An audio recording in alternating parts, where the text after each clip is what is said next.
But first, breaking news in the sibling tragedy that shook Metro Detroit after two kids died of apparent hypothermia in a casino parking garage. Welcome to 7 News Detroit at 6. I'm Carolyn Clifford. And I'm Simon Shayket. This story has devastated our area. Just moments ago, 7 News Detroit reporter Darren Cunningham talking with the mother of those two children. Darren joining us live right now from Detroit's West Side with more from their conversation. And Darren, so many people talking about this. This is simply heartbreaking. Very heartbreaking, Carolyn. Simon. Moments ago, I did have the opportunity to speak to Tatiana Williams, who lost her 9-year-old and her 2-year-old, also in the vehicle at the time, her 4-year-old and her 8-year-old. Also, Tatiana's mother and her two siblings, a 13-year-old and a 17-year-old, also stay in that vehicle. She tells me that she has been homeless for 3 months and that she is trying to do better for herself, trying to get back on her feet. She told me she's a CNA, a medical assistant, and that she was actually about to start a new job tomorrow. And so I did speak with her, and I asked her, one of the questions I did ask her was to take me back to yesterday. Yesterday, I woke them up to wake them up from school.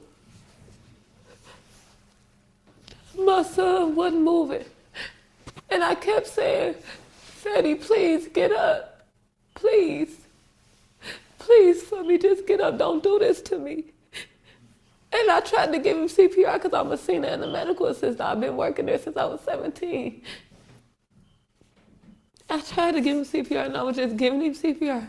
I just kept saying, Freddie, don't leave me. Don't leave me, please.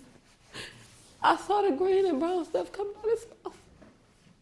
I instantly rushed him to the hospital. I was yelling out the window, stop, stop, stop. We gotta get through traffic. My baby, he's dying. We get to the hospital. I told valet, can you go get some help? He took too long, so I got out the car to get help. They came to the car, instantly grabbed my baby out and said, get a stretch. He's not breathing. All right, let me stop there before I deep dive a little bit further into this conversation. I actually first reported on this and reviewed this story on the Millionaire Morning Show. And we were breaking down exactly what the details were before we actually was able to find out who the person was or who the mother is. Obviously, we knew that was coming. And so we're going to deep dive into this a little bit more on the Millionaire Morning Show tomorrow. However, a couple of different details has been released that's bothering me. Number one, she had 4 kids. Four. I know nobody wants to ask the uncomfortable questions, but one of the uncomfortable questions for me is, who are the fathers and why did she have 4? Because 2 of the children, obviously, were a part of this tragedy. And also, on top of that, they were living in a car. Apparently, the children were at least 4 to 6 years apart that passed away. And she's been homeless for an extended period of time. And more importantly, because we can sit there and say, and I know that there's a whole lot of comments on social media that says, oh my God, poor her, and this and that and so on and so forth. But the kids didn't ask to be in this world. And everybody is talking about the solutions for the kids.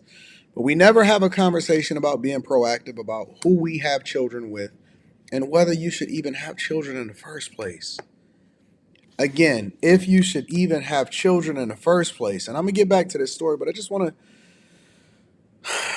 We got to deep dive into this because the children are the ones that pay for the sins of their parents, and everybody should not and cannot have children.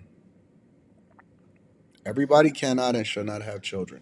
Just because you have the ability to does not mean that you should. And if you do, it does not mean that society has the obligation to take care of them. So we have to be very vigilant and diligent on what we do it, and who we do it with, because it can literally be a life and death situation. I'm going to come back and give my full opinion of this, but I want her to express exactly what she was thinking and feeling and what happened, and then we're going to break this down after that. Help. Cold blue. Everybody tried. I didn't even know my 2-year-old was dying. I was in it with my 9-year-old. And they brought her in right after they pronounced him dead. And my mama came to me, she said, Yaya. That's what we call her, but her name is Amelia. We just call her Yaya. And they said she wasn't breathing. And they pronounced her dead too. I asked everybody for help. I called out of state. I called cities I didn't know.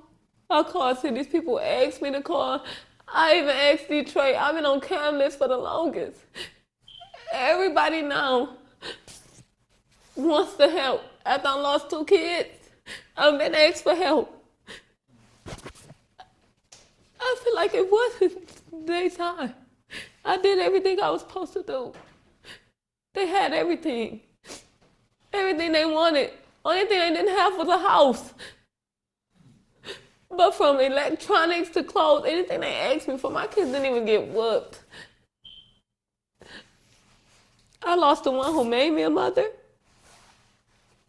I lost a 2-year-old. It hurt losing 2 kids in one night. You know, I don't wish this on nobody. And if you can get help, please go get help. Because I don't want nobody else to go through what I'm feeling. Just wherever you can get help from, if it's not from the city, the state, no other city or state, just go. Like, you don't have to suffer.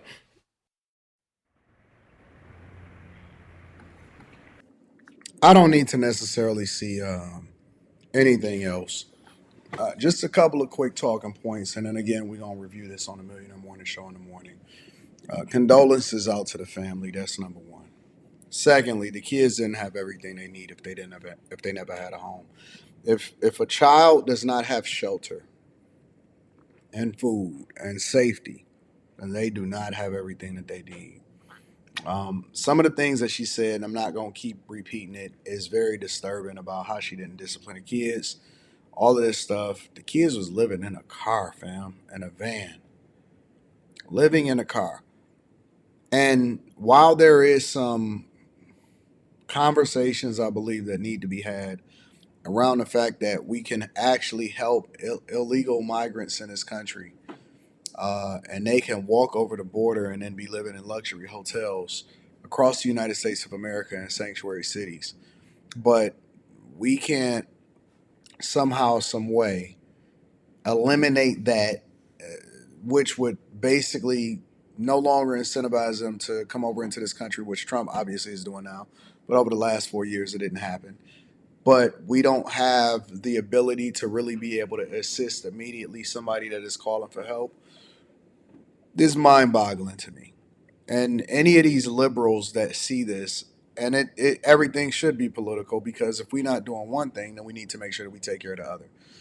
So that goes without saying. If we are helping people that are outside of this country, but we can't help American citizens, that's a problem for me. Two things can be true at the same time. We also have to take personal ownership and responsibility, because some of these people just should not have kids. To have 2 kids pass away at the same time is traumatic and tragic. And I'm not sure, I don't think that you solve the problem by giving her charges or anything like that. But y'all got to get the rest of them kids out from under her care. Real talk. This woman is completely delusional if she thinks that, that it makes sense for her to still be a mother under these conditions. You ain't even got yourself together. You don't have the capacity to be able to take care of 4 children, 2 more children. I mean, this is a ticking time bomb, honestly. Kids is suffering. Problems is happening inside of America. Obviously, she said a lot of crazy stuff, a lot of delusional stuff, but I also understand that she's going through it. It is not the responsibility of the state or the cities and all of that, even though I think that there should be resources that's allocated to people that are homeless. It's not the responsibility of them to take care of your kids. You got to do what you got to do. And also, I want to know who was the fathers and all of this stuff, and why were they living in a car? It's crazy. It's so many questions. It's so unfortunate. But again, at the end of the day, the children are the ones that pay for the sins of their parents. Make sure y'all tap into the Patreon. Link is in the description. Also, teach Hanley 40% off your first order plus 20% off of life. Let me know what y'all think inside of the comments.